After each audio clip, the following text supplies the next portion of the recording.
I'd like to introduce the panel. We have Franey Irani, Jack Small, Shireen Bonner, and Jim Meyer.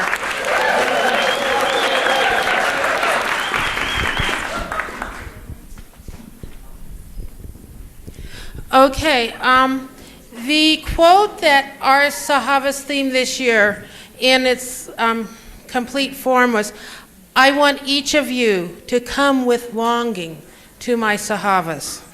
I want this Sahavas to be above all, a close companionship between your beloved and his lovers. Come with the preparedness to receive fully whatever I may give you. Be ready to step into the intimacy of Sahavas. There you will find the treasure complete. He who approaches me with a full heart of love has my Sahavas." Okay. Do any of you have any thing you'd like to impart as a closing as we go home that you haven't said before or thought you wish you'd said, or you're all happy? Franey. Yeah.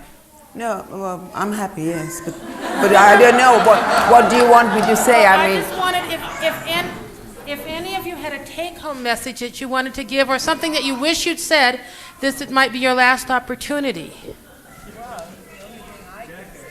Looking at Baba here, who is giving me a wonderful smile, that all of you have really been, wonderful to us, and you have shown us love, and Baba wants you to love him and keep loving him, even in hardship, in any difficulties.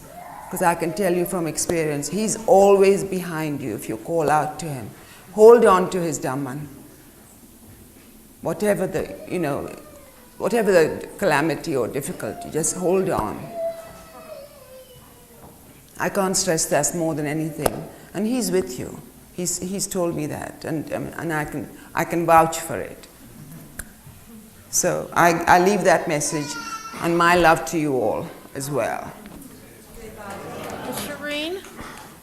Just when you were reading that message, I just was thinking that Baba talked about coming with a full heart, and I really feel that Baba gives us so much, and if we take one step to him, he takes the rest of the steps to us. I mean, it's just that one step of really trying hard to give everything to him. Then he fills the void. That's it. Jack, anything? The Sahavas is not over today. This is not the end of the Sahavas. The Sahavas that Baba has given us this weekend, and from the very moment we first heard his name and experienced his love, the Sahavas will continue. We will continue to experience his Sahavas if we want it. That's very simple. What do you want? Do you want my Sahavas or you want yourself? It's a simple choice. Who do we want? Do we want Baba or do we want ourselves? Meyer, quoting Baba, said that there's just so much space within oneself. The less of Baba, the more of us. The more of us, the less of Baba. So it's a simple choice we make. We don't have to take the Sahavas with us. We can have it end at noon. Or the Sahavas can continue. We can continue to receive his love in our hearts. It'll be continuous Sahavas. Our entire life will be a Sahavas with Baba. It'll increase. And it increases when shared with others. When we share his love with others, we feel his love. And so this is not the end of the Sahavas. This is the beginning of the Sahavas. Each moment is a Sahavas if we do our best to remember him and think of him more than we think of ourselves. Jim, do you have anything? Well, trusting in my intuition while you were reading that quote, I was thinking about what a very dear friend of mine once told me. Some of you might have met Laura Delevingne. She's passed away, but she was a Sufi who was initiated by Inayat Khan in the early 20s. And when she came to MeherBaba to meet him for the first time in 1952, she met him in the barn, and she came up to Baba. And she had been going through a lot of turmoil in her life, a lot of changes, as we all are apt to be doing with Baba. And she came in front of Baba and she said, "Oh, Baba, I feel like I've come to the end of everything." And Baba looked at her and said, "The end of everything is the beginning." So I'd share that with you. Okay. Breaking down the quote, the first part of it, I want each of you to come with the longing to receive my Sahavas. I want this Sahavas to be, above all, a close companionship between your beloved and his lovers. And I wanted to ask all of you, can you best describe how you keep your close companionship with Baba when you go through your life and we all go home to our various places and duties? Well, for my example, I mean, it took me a while, but I sort of plodded on. I always now think of him every minute of the day. Sometimes a minute goes by, but you know. Thank you, Franny. I don't feel so bad. I mean, I would say, you know, like 2 minutes goes by with me. A minute goes by, but I mean, I know he knows that we slip up sometimes, but that's human nature, and I'm not perfect. But I just bear in mind and think of him, and just remember his last words to me. Just think of me, and he's present. Isn't daughter next? Oh, I went down the line. I guess it's organized. It's a matter of priorities. What's number one in our life? I remember Lynn McGuire told me something I'll never forget. After her first trip to India, she said that before she came to India, she always loved Baba, and Baba was always there, but in the corner of her life. And she would relate to Baba when the mood was there, when the circumstances, when she felt inspired to relate to him. After her first trip to India, Baba was in the center of her life. And everything she did was dependent upon that relationship with Baba. Just as Shireen checked with Meher and Mani and Baba through Meher and Mani in every aspect of our life, we have that same connection with Meher Baba in our hearts. If we take him as number one, what's number one? What's the most important thing? We can check with him in every single event of our life, just as she has. Her experience with Baba and Meher and Mani, we can participate in that same experience as directly in our heart. It's actually quicker. She had to wait for telegrams or letters. We get instant communication to Baba in our heart, just like Lynn said. If Baba's in the center of our life, we can check with him for everything constantly, if we make that effort. He's just there. All we have to do is turn to him for every single thing. Everything in the most practical, mundane part of our lives. This is his work for us, is our lives, our jobs, our families. This is Baba's work for us. If we make the effort, that's all we have to do. Make a little extra effort. Let's get this something out of the Sahavas. Let's give Baba 10% more if we can't give him 100% more. Let's try to remember him even 10% more. And the more we remember him, the more he'll remember us. Thank you. Shireen? I don't think I can really say it any better than Jack. I mean, it pretty much sums it up. I go on to say that using the opportunity to pray to Baba. I mean, I know there are some people who don't really. You know, I know people who don't really like saying the prayers. They think it's too ritualistic. But I really consider the prayers a great opportunity to connect with Baba. And you know, one should do it with the feeling. It shouldn't just be a ritual and by rote. But I really think that once you start saying the Pravadigar prayer, it's impossible to finish it and not have felt something, and to have felt some contact with Baba. And it's a way of expressing your concerns to him. And also, I just think, you know, it's just to state again, you know, to really try very hard to, sometimes when you're faced with the most impossible decisions and you're waiting for a sign, it's happened to me time and again, I'm waiting for Baba, and nothing happens. And at that point, I just try to wholeheartedly give it to him and do my best and then not worry. I mean, it's very hard to do, but I think there comes a point where, you just have to give it to him. It's not in my power. So. And Jim? Oh, recently, about a year ago anyway, I read a wonderful quote from Baba where he said, when you wake up in the morning, first thing you should think about is to say, I now begin by entrusting all to you. And when you go to bed at night, just before you go to sleep, say, Beloved Baba, I entrust all that I've thought, spoken, and done, good and bad, to you. So that's been very important to me. I love that word entrust.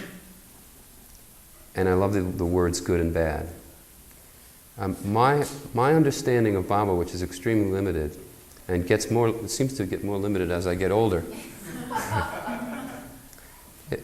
Part of a romance is a hide and seek, whether it be physically or emotionally or whatever. And my experience with Baba is that when he's hiding, that's sometimes the most significant part of the romance. When you feel like you're waiting for an answer and no answer comes, that in itself is the answer, because it forces you to break free of old approaches, old views.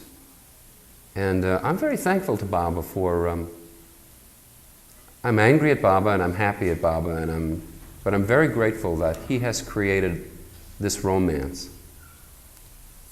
And he makes the rules up as he goes along. Because if it was up to me to make the rules, there'd be no charm in it. And I appreciate the charm.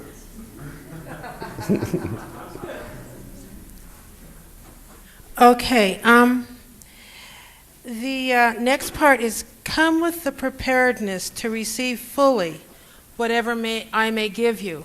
And I think a lot of us, I can speak for, you go out in the world and you do your job and this, and it seems like Baba he's there, but he's not on the front seat. And how do you prepare for Baba, or how do you re-prepare that you can receive him better, or reprioritize your minute-to-minute or daily focus? Franey, I think. Yeah, well, it's a hard question. There's no preparation for me. I've reached to the point now that I see him everywhere. And I do see him everywhere. That's wonderful. Yeah. So I don't see him in vision, but I see him, And he knows it. I think that's a great standard to go for. Jack. I find the problem with me is I separate Meher Baba, the Samadhi, his photo, from my life. What I'm trying to do is I'm trying to include my selfishness. That belongs to him too. My pain, my anger, my frustration, my lust, everything is his. Instead of, I remember this one experience I had years ago when I first came to Baba. I could just imagine him in his pure white, glowing sadhya, so pure, and he's opening up his arms to see me. This was not a vision, this was just a feeling. And he's opening up his arms, and I can't go to him. I'm all black and I'm dirty, and I'm aware of all my faults. And he's opening his arms, and I just, in spite of myself, I just run to him. And all my blackness and dirt dissolves in him. You see, we keep ourselves, our faults, separate from Baba. Everything belongs to him. Once you give yourself to Baba, everything. And not to separate, well, this is Baba, and these are my desires, this is my anger, my frustrations. Everything's his. Once you're his, you're his. You belong to him. And once that's established, we have to establish that. And that's not easy. But once that's done, once the firm foundation of giving yourself to Baba and everything belongs to Baba, then everything, whatever comes after that, is from Baba. If you get angry, upset, hurt somebody, hurt yourself, that's Baba's doing. You try your best, but but take that as coming from Baba, instead of saying, well, no, that doesn't belong to Baba, that belongs to me. That's the problem. Everything belongs to Baba, our faults, our lust, our anger, our careers, our life, our children, and then we have to do our best. Adi used to say that he would take, I need an example. He would take his shawl and he would say, you give your life to Baba, right? And then Baba says, okay, I accept your life. And then he gives it back to you. Thank you. And then you live your life not for yourself, but for him. So what's key, the key ingredient is to make that transference. Your life, everything is his. Your career, everything, it belongs to him. Then he says, now you live your life not for yourself, but for me. And once that is done, then everything follows from that. So the key is to making that initial step of giving everything to him. Then everything follows from that. It all belongs to him. And whether you forget to remember him or not, that also belongs to him. One time this woman, when we came here in 1977, said to Adi, you know, I'm really upset, Adi. And she said, why? He said, I can't remember Baba enough. And Adi asked her, well, how often do you feel that way? She said, constantly.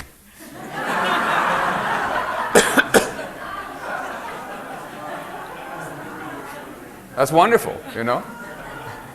The thing is to incorporate our weaknesses as coming from Baba. Once we've given Baba our weaknesses, hey, Baba, these are your weaknesses. If I can't remember you, that's your fault. I'm doing my best. You're doing your best in me. Thanks, Jack. And Shireen? I just can't follow you. Don't you just say everything so well? I'll let you go first next time. You don't think this accidental, I bet you sit there. No. Well, I sort of have to echo what my mum said insofar as,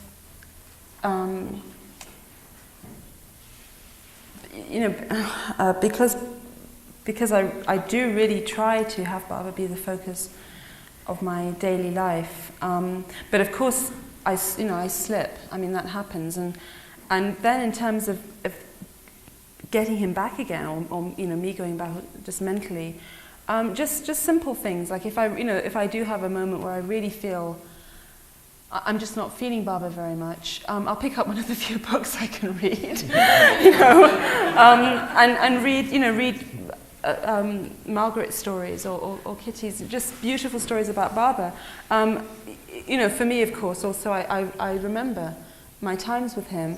Also, I was mentioning, how we all love Baba, in our own different ways, and show that. And I find it a great solace to have Baba's photo everywhere. That's just what our house is like. His photo is everywhere, so it's pretty hard to forget him when he is all over the place. When he's your uncle. Well, yeah, but when he's right there. And then one time, and then echoing what you said, but I won't say it as well. Money, when I was very ill, and in 1989, and I had a serious operation coming up, and again, it was one of these life or death things that we seem to be encountering.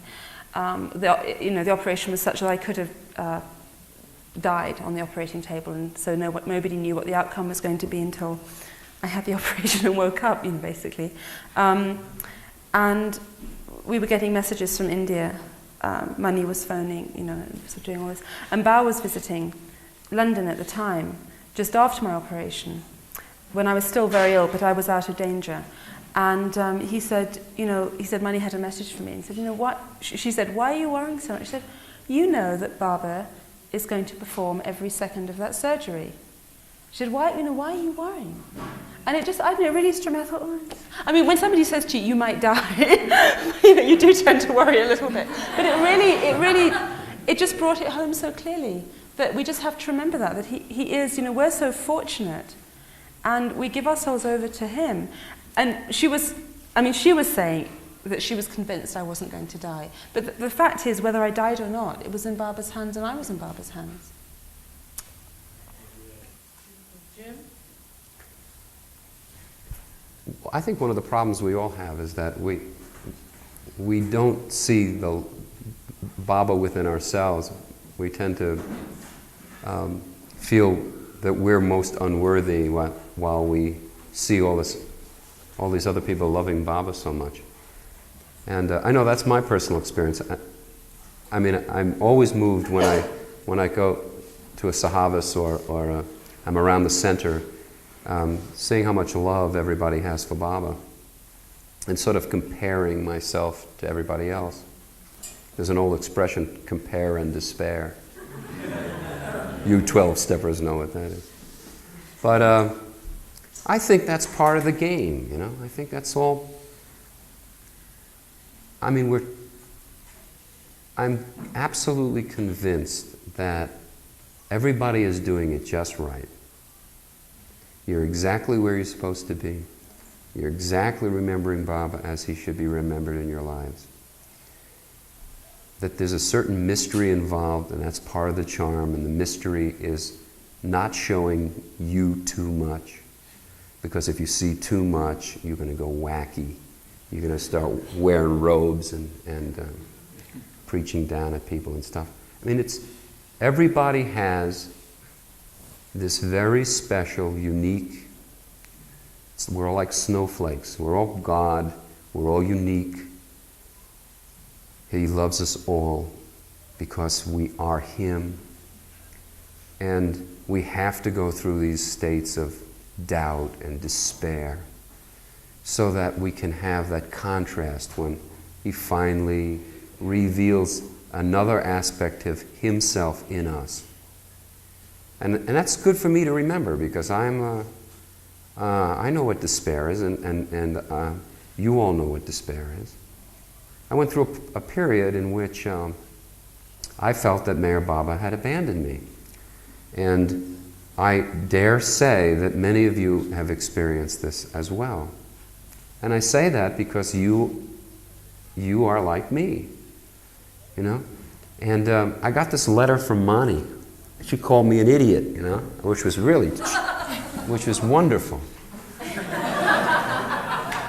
She said, "You idiot, what's this I hear about you feeling that beloved Baba has abandoned you?" She said, "You are His, and being His, and having Him give you His love, that's eternal. There's no such thing." But from my point of view, the setup was so beautiful. To feel abandoned so that you seek Him out more is part of that romance, part of that charm. The tough thing is, when you're in a state of despair like that, to carry on, to see what other people are telling you about it. But we all muddle through, and I think when we all come out the other end of these states, then there's a new dilemma in the romance. I mean, if you read Baoji's poetry, especially if you're in a state of despair, I don't know why I'm talking about despair, because I'm not in despair now, but when you're in that state where nothing seems to make any sense, that life has this total quality of meaning, then if you read Bao's poems like Meher Sarod or Meher Roshani or something like that, you start going, yeah, this is poetry. You see what I'm saying? The charm there is so extraordinary. So I got to India. I said, "Bao, you still feel this way?" He said, "Oh no, I'm you know." He tried to play it down, but in in this state, he transcended that state of despair by talking directly to Baba in him, and to reach that next level. You know, when the poet is berating the beloved, that's not some kind of poetic. What's the word? You know? Yeah, I mean that's the way it is. It's not a metaphor. No, it's an actuality. You know? And it's part of it's charming, it's romantic. I want to tell you how much I have felt Baba's love from all of you. Okay, the last part of the quote. Be ready to step into the intimacy of Sahavas. There you will find the treasure complete. He who approaches me with a heart full of love has my Sahavas. And I was wondering if each of you could bring us a moment when you felt most maybe that you had his Sahavas either when he was in body or out. Shireen, I'd like you to go first.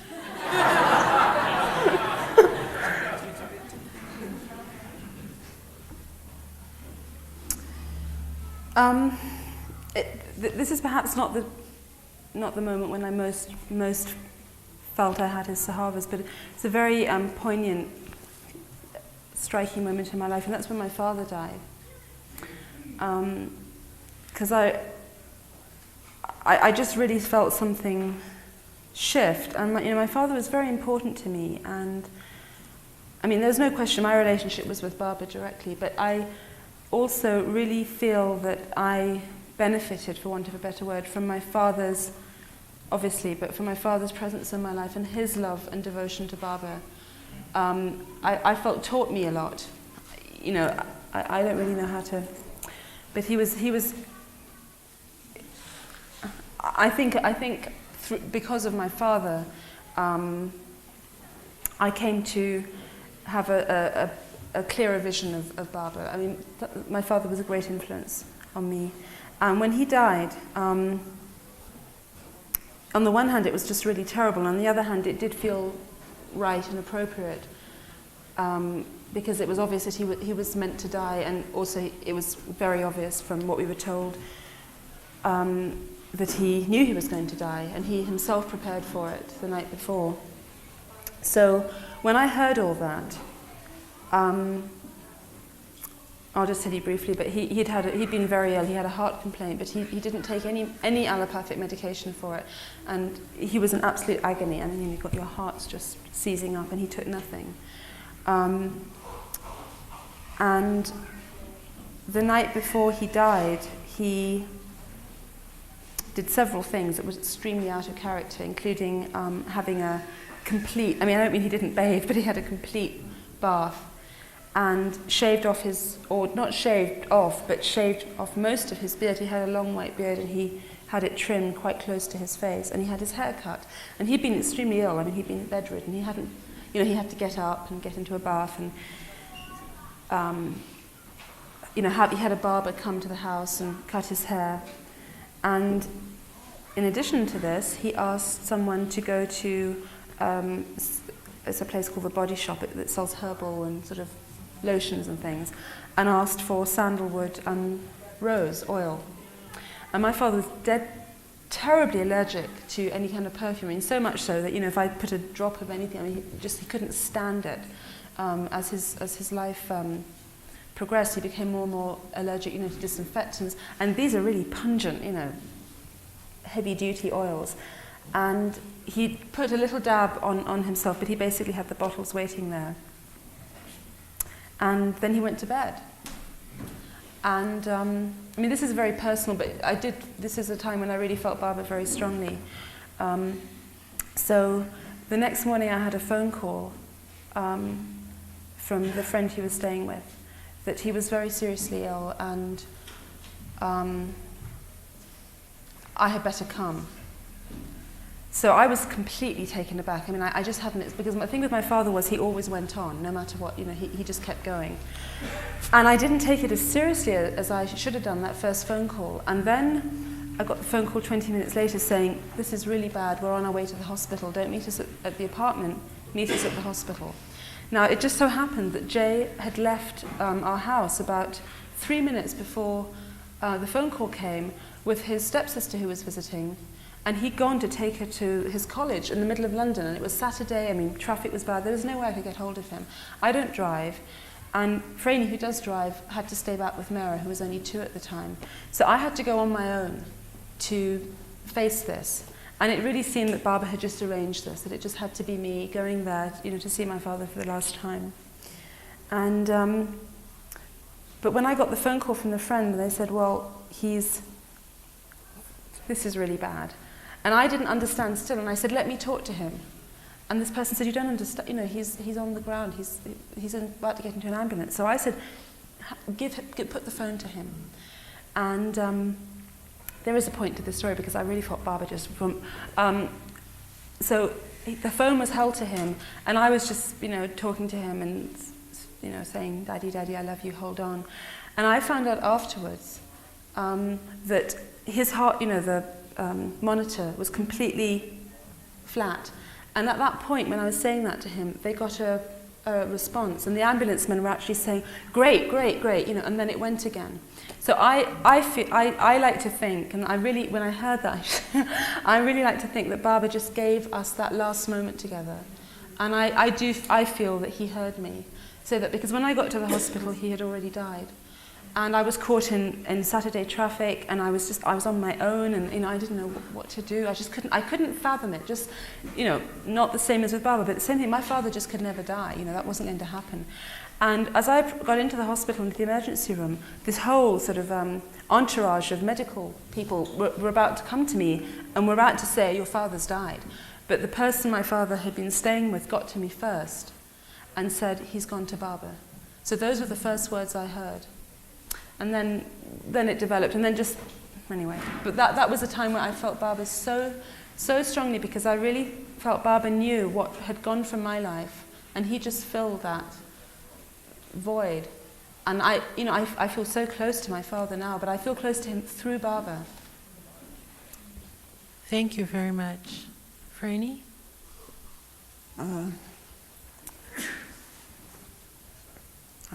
There are many moments in my Sahavas, but I think my special moment, the first time, my actual wedding day when I was with him, I felt him, that was my Sahavas day, because he was the sweetest person I've ever had in my life. And with his love, with his courage and strength, I went into life, to a challenging life, in the world. And I was pretty young, naive, didn't know like the young ones know today. We were sheltered, not even knew the facts of life properly. So it was real naive, whatever the word is. It was naiveness, of mine. But Baba's strength and courage took me to the forefront, and especially knowing that I was going to be part of his family, that was unique in itself, and I was aware of it, and I had to feel that I had to behave, not myself, I had to behave in the right way he would want me to, which of course I always did. And but I think that was my very, because he gave me some strength. I could feel a loving strength when he held my hand, put it in Adi's, and some sort of, I don't know what, power, whatever you call it, something went through my body when he put that hand in Adi's and blessed it. And I always remember that. So whatever the struggles I had later on, he was there for me, and that was my moment of Sahavas with him. Thank you. Jim?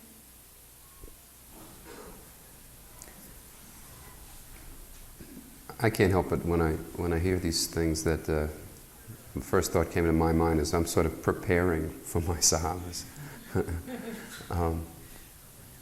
I would say that I feel Baba's presence most when I'm doing the music. So that's why I do the music. Thanks. And Jack? I first heard Baba's name in 1965. I had a chance to see him physically. You know the story when Baba dropped the body, how I wanted to go to the Samadhi. And Baba had said that when he would drop the body, his lovers would feel his presence more. And he said that someday, somehow, you will have my darshan, you will have my meeting. I want to thank Franny who put that photo there, because as I was sitting here looking at that photograph, you see, all of you will have photographs of Baba here, but we don't until Franny had one there. And I realized, sitting up here, that whenever I think of Baba, I'm meeting him.